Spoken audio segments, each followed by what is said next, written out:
Hola mis amados hermanos, Dios les bendiga, bienvenidos a este devocional de la Primera Iglesia Bautista de León, Guanajuato.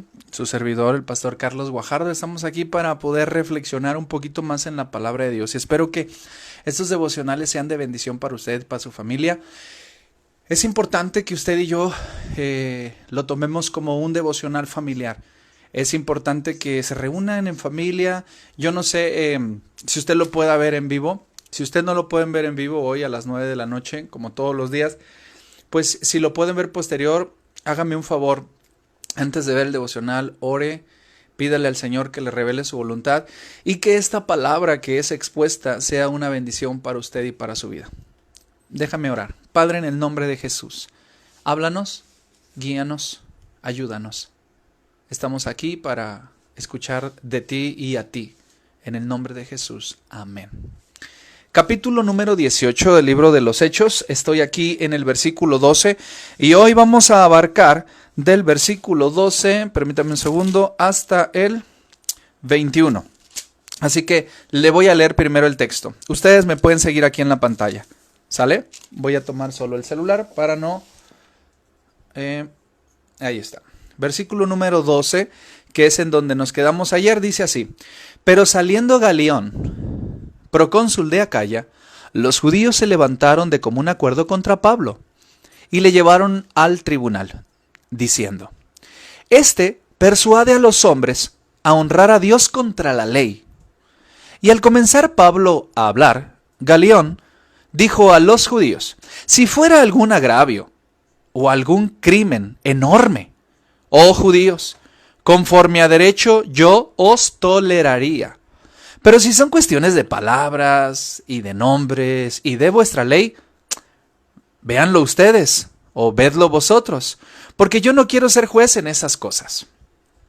Y los echó del tribunal. Entonces todos los griegos, apoderándose de Sóstenes, principal de la sinagoga, le golpeaban delante del tribunal, pero a Galión nada se le daba de ello. Es decir, esa palabra es no le importó. Lo tomó como un asunto menor y siguió adelante. Ahora, este es un pasaje hasta el versículo 17 que quisiera primero analizar. Ahora, vea lo que está pasando aquí. Galión, procónsul, otras versiones dice gobernador de Acaya. Los gobernadores, hermanos, eran puestos por la autoridad romana.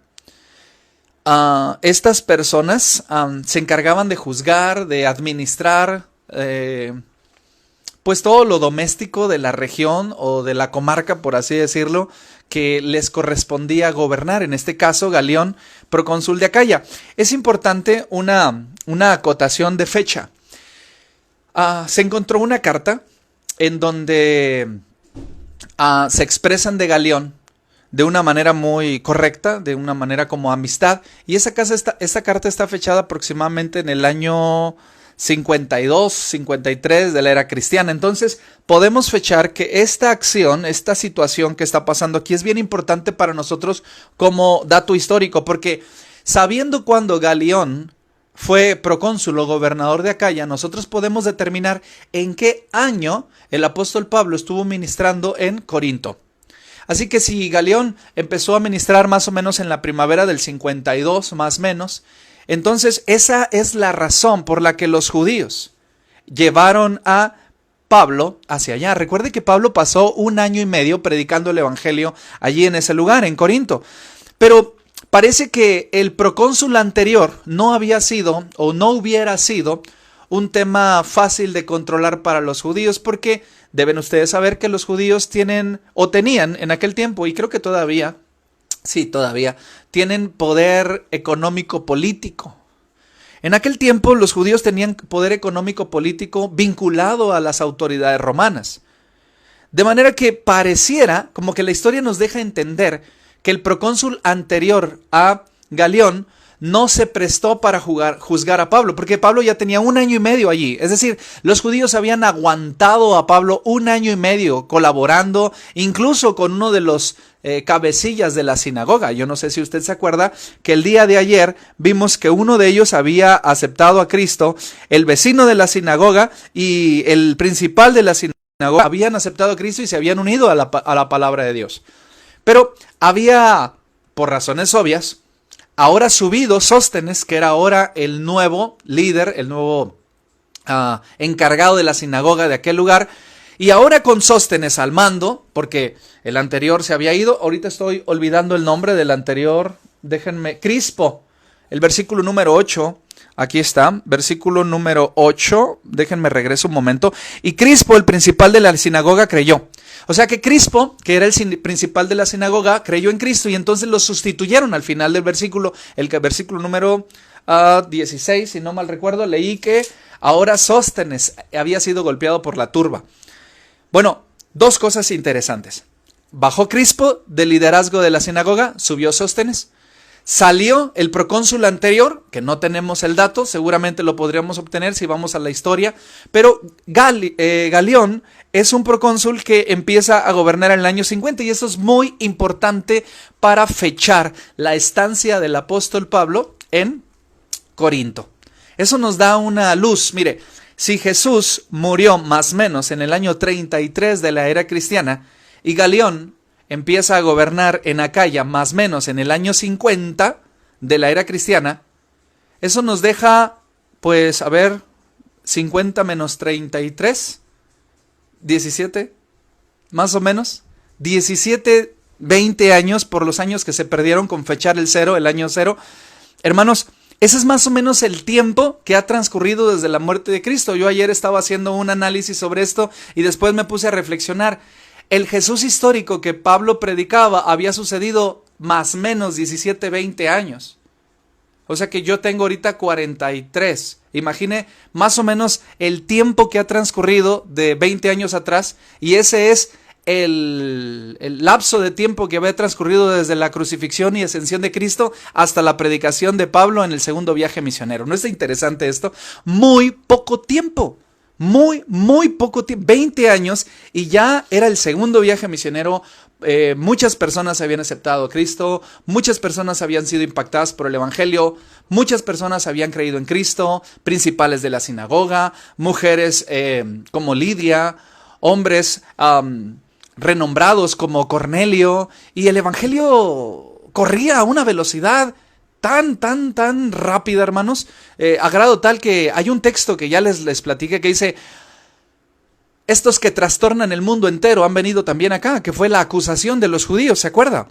20 años, vamos a cerrarlo en 20 años, bastaron para que el evangelio trastornara el mundo conocido en el primer y el segundo viaje misionero. Yo tengo más o menos 20 años de cristiano, más o menos 20 años de ministro, compartiendo el evangelio. Y esto me pega en la cabeza. Yo no sé cuántos años tenga de creyente usted, hermano, pero aquí hay una cosa, un factor determinante.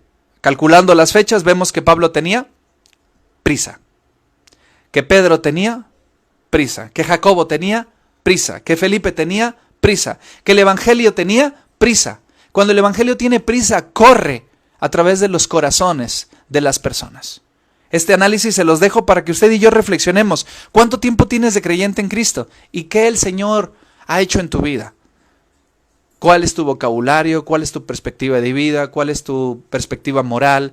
¿Cuál es tu perspectiva de compromiso? Solo 20 años desde la muerte de Cristo Jesús, la resurrección de Cristo Jesús, la ascensión de Cristo Jesús, hasta la predicación de Pablo en Corinto.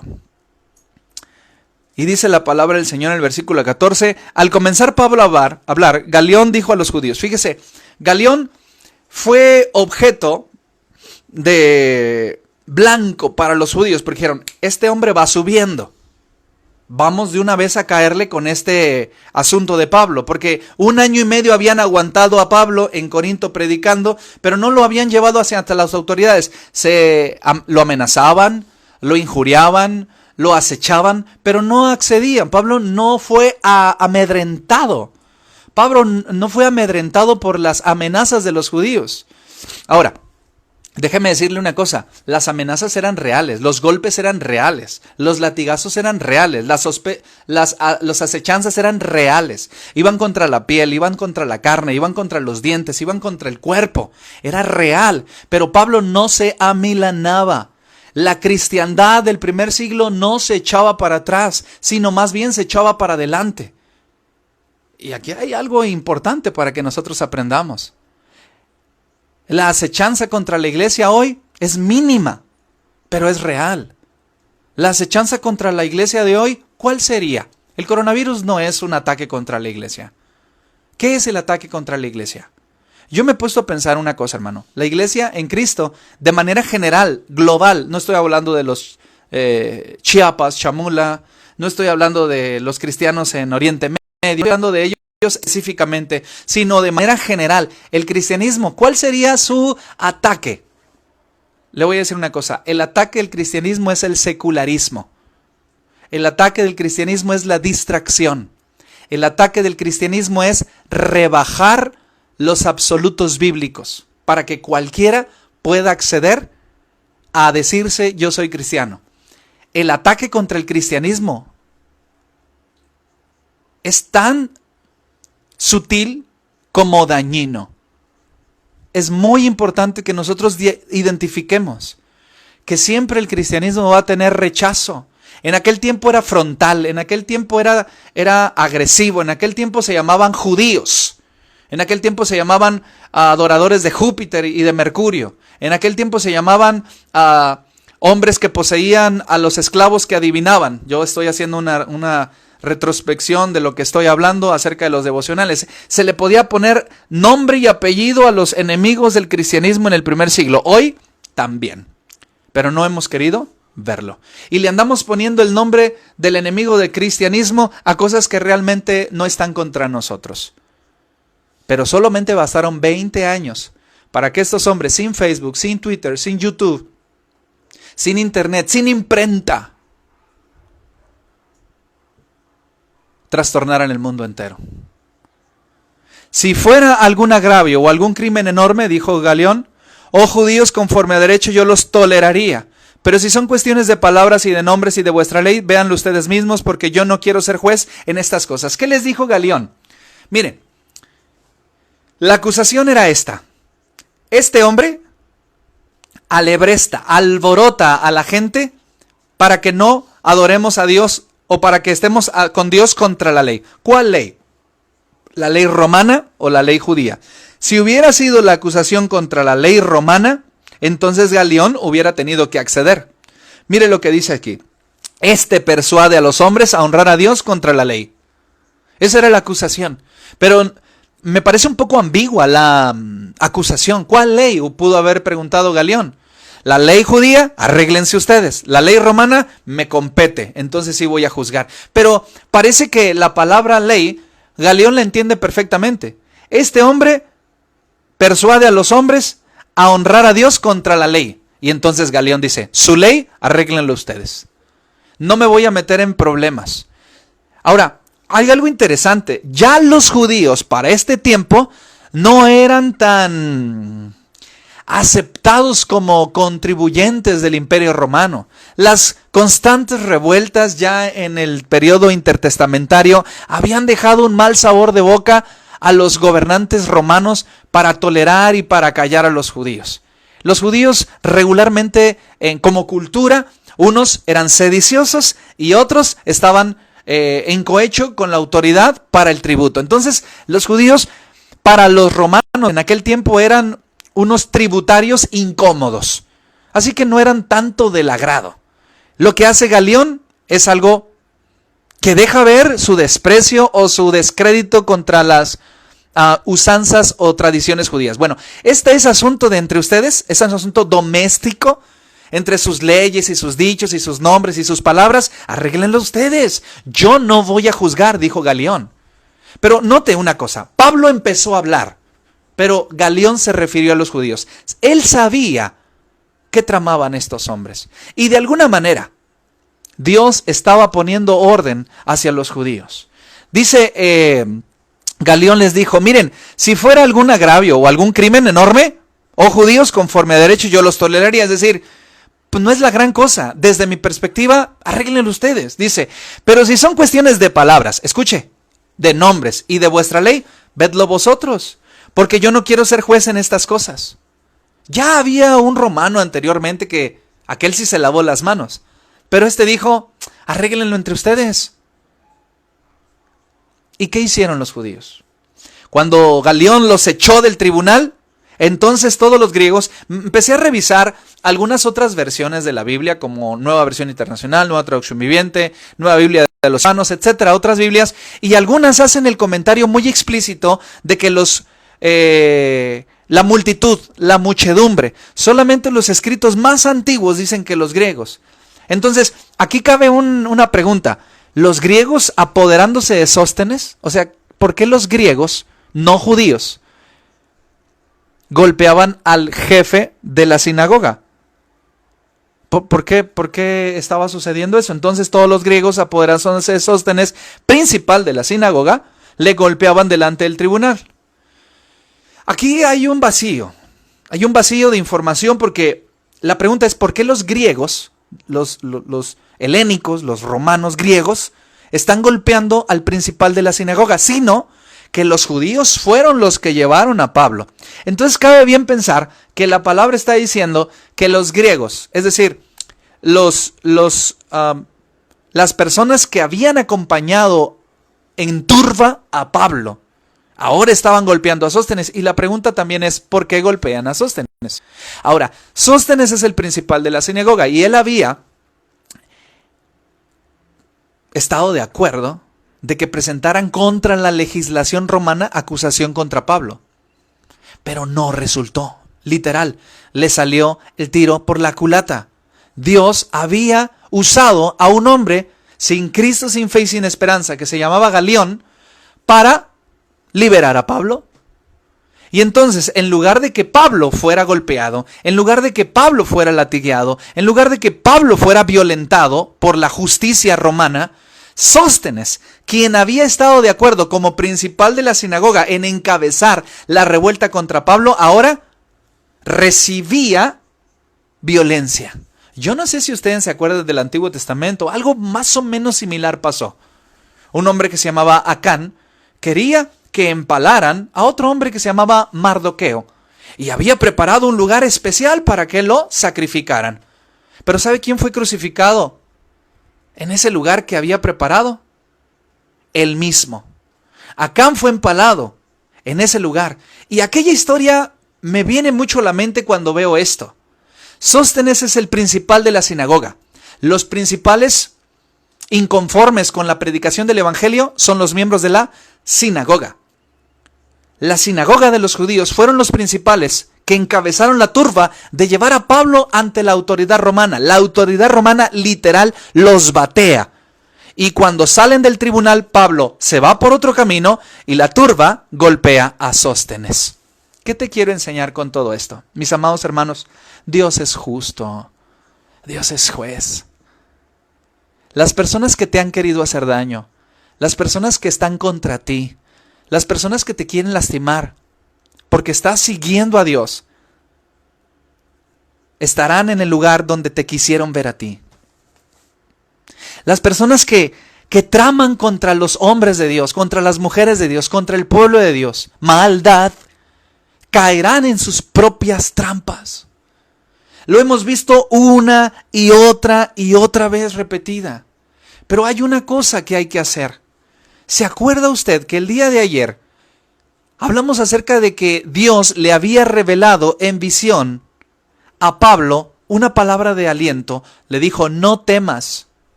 Le dijo, no calles. Le dijo, habla. Le dijo, nadie podrá tocarte. ¿Le dijo o no le dijo? ¿Se acuerdan del día de ayer? Déjenme llevarlos a la palabra. Versículo número 9. Voy a ir aquí en la Biblia. Y esa es la razón por la que a veces no me gusta ir cortando los textos, porque se hilvanan bastante bien. Mire lo que dice la palabra 8. ¿Estoy bien? 8:9. Mire lo que dice 8:9. Entonces el Señor dijo a Pablo, escuche la visión. No temas, sino habla y no calles, porque yo estoy contigo. Escuche la palabra. Y ninguno podrá su mano sobre ti para hacerte mal. Eso se lo dijo en visión. Eso se lo dijo el Señor. Esa es la promesa de protección de nuestro Señor. Y luego la razón por la que no le iban a hacer mal, la razón por la que no debía callar, la razón por la que debía hablar, la razón por la que no debía temer, porque yo tengo mucho pueblo en esta ciudad. Inmediatamente viene el 11 y se detuvo ahí 1 año y 6 meses enseñándole la palabra de Dios. 1 año y 6 meses anterior a la turba recibió la promesa. Pero 1 año y 6 meses posterior viene el conflicto. A veces es así el Señor, hermano. A veces el Señor te da una promesa y tú dices, ¿y esta promesa cuándo se aplica? ¿Para qué? ¿Cuándo? En ese momento interpretamos el día de ayer que esa promesa es porque Pablo había sido rechazado por los judíos y él les dijo, me voy a los gentiles. El corazón de Pablo estaba triste. Pero también es bien importante en la narrativa del texto que 2 versículos posteriores, ahora él está siendo prendido por la turba y llevado contra las autoridades romanas. ¿No le parece que esa palabra de promesa, esa palabra de no temas, no calles, sigue adelante, no dudes, aplicaba para el problema emocional? Ahora, hay algo que no he tocado. Hay una relación entre las cartas de Tesalonicenses, de Corintios, etcétera, con el viaje misionero. Ahora, allá en Corintios, el apóstol Pablo les dice, miren con cuánto trabajo y pesar estuve con ustedes. Algunos historiadores y escritores piensan que en estos 1 año y 6 meses Pablo sufrió una enfermedad.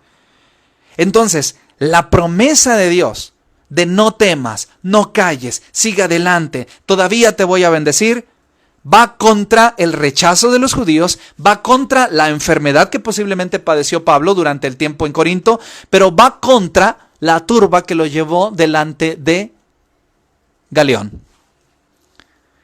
A mí me emociona pensar que las promesas de Dios se cumplen en tu mente cuando ya pasó el conflicto, se cumplen en tu mente cuando estás en el conflicto y se cumplen en tu mente y en tu vida cuando el conflicto todavía está por venir. Las promesas de Dios son adimensionales y atemporales. Dios promete y Él cumple, porque ha cumplido y cumplirá. Ahora, es importante pensar 2 cosas. La primera, las promesas de Dios no tienen un específico tiempo de cumplimiento, sino que las mismas promesas se van cumpliendo a cabalidad una, otra y otra vez con más revelación cada vez que pasa el tiempo. No temas, yo estoy contigo, aunque los judíos te hayan rechazado. No temas, yo estoy contigo, aunque ahora estés enfermo. No temas, yo estoy contigo, porque dentro de 1 año y 6 meses serás llevado por la turba ante Galión, el procónsul, que todavía no es procónsul, pero lo será en el año 50, y allí no te van a poner la mano encima, sino quienes hayan tramado llevarte ante el procónsul Galión, Sóstenes será golpeado por la misma turba inconforme de no haber tenido éxito en su empresa de dañarte. Me encanta la palabra. ¿Cómo se aplica eso a mí, pastor? No temas. Dios te ha ayudado en el pasado, Dios te sostendrá en el presente y Dios lo continuará haciendo en el futuro. La segunda cosa, las personas que regularmente traman algo contra ti, que tú obedeces a Dios, que tú honras a Dios, tú que sigues la palabra de Dios, tú que eres fiel en la palabra de Dios, las personas que atentan contra ti, regularmente el mal que te desearon cae sobre ellos. Es algo regular. Lo puedo ver en la Biblia, lo puedo ver en el libro de Jueces, lo puedo ver en el libro de Génesis, lo puedo ver en el Antiguo Testamento, te lo acabo de contar, en Esther, lo puedo ver aquí. Es algo que sucede. ¿Qué me toca a mí, pastor? Mantente fiel. ¿Qué me toca a mí? Mantente obediente. ¿Qué me toca aquí a mí? Mantente pujante en la fe de Cristo. Pastor, pero estamos en medio del coronavirus. Por eso, precisamente por eso necesitas mantenerte firme. No flaquees, hermano, no flaquees, hermana. Dios nos ha sacado de conflictos, de crisis. Dios nos ha respaldado en el pasado. Dios nos está respaldando ahora mismo. Ahora mismo Dios te está proveyendo. Ahora mismo Dios está levantando un cerco y muralla delante de ti, alrededor de tu familia. Y tú lo puedes ver. Ahora mismo Dios te está guiando. Ahora mismo. ¿Y sabes qué? Cuando se ponga más feo, Dios te sostendrá. Te respaldará. Sí y solo si te mantienes bajo la sombra del Omnipotente. Quiero terminar con esto, hermanos. Recuerden estas dos enseñanzas. Las promesas de Dios se cumplen. Se han cumplido y se cumplirán. Él te dice: no temas, no calles, habla. Todavía hay mucho pueblo por salvar. Todavía hay muchas bendiciones y aventuras por vivir. Todavía no he terminado contigo. No temas, no calles, habla. Nadie te podrá hacer daño. Nadie te pudo hacer daño, nadie te está haciendo daño y nadie lo hará. Y debo ser claro en esto. Las golpizas que el apóstol Pablo recibió dejaron cicatrices. Y las cicatrices dejaron enseñanzas. Y las enseñanzas dejaron experiencias. Y las experiencias dejaron fe. Tus cicatrices es lo mismo. Tu pérdida es lo mismo. Pero hasta aquí nos ha traído el Señor. Número 2. No te preocupes por los malos que te quieren hacer maldad. Ora por ellos. Porque la maldad que te quieren hacer o la trampa que te han tendido para que tú caigas, ellos caerán si te mantienes firme en la fe. Gracias a Dios por su provisión. Llegué hasta el 17. Mañana continúo con el 18, pero antes déjame decirte, Cristo te ama, hermana. Hermano, Cristo te ama. No desmayes. No te distraigas. Es el tiempo decisivo para que el Señor haga cosas grandes en tu vida, en mi vida y en la iglesia. Esfuérzate y sé valiente, no temas ni desmayes. Es una promesa antiguo testamentaria que se sigue cumpliendo hoy. Ya es porque te digo que las promesas son atemporales. Todo lo puedo en Cristo que me fortalece.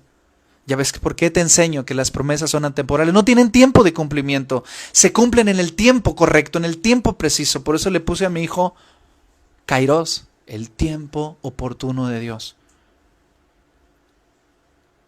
Quizá en este tiempo Dios está cumpliéndote algunas promesas. Reflexiona, analiza, levántate y sigue de frente. Oremos. Padre, en el nombre de Jesús, te doy gracias por la oportunidad preciosa de leer tu palabra. Gracias por los acontecimientos históricos del pasado, porque al ver cómo tú obraste allá, aprendemos cómo estás obrando aquí. Gracias por librar a Pablo de esa turba malintencionada. Gracias por librarnos a nosotros de las malas intenciones que tienen contra nosotros, Dios. Bendice a los que nos hacen mal. Bendice a los que nos quisieron ver caídos. Bendice a las personas, Señor, que sin Cristo, sin fe y sin esperanza, buscan estorbar a tu reino. Con toda la intención o sin ella. Te ruego por ellos, Dios, para que aprendan que solo tú eres Cristo y tú eres el Señor. Bendito seas en el nombre de Jesús. Amén. Que el Señor les bendiga, hermanos. Adiós.